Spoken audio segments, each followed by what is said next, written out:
Hey, my name's Jess. I'm Replica Surfaces lead photographer, and today I'm going to break down this photo and go over why I styled it the way I did. The surfaces I'll be using today are Midnight and the new Forest Glow. The first thing I'm going to do is add a stone slab to my riser.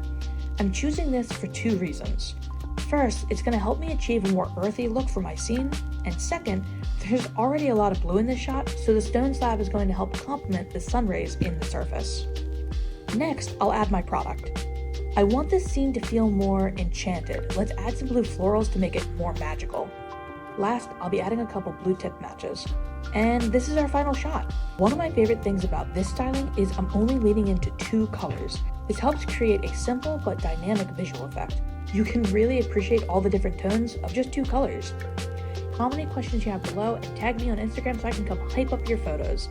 I want to take this time to thank all my patrons. You all mean so much to me. Your support is why I'm able to make weekly teaching videos. And a special thanks to all my deluxe and higher tier patrons. One of your benefits is having your name at the end of my videos, so here you all are. Thanks very much for watching, and I hope you have a fantastic day. Bye!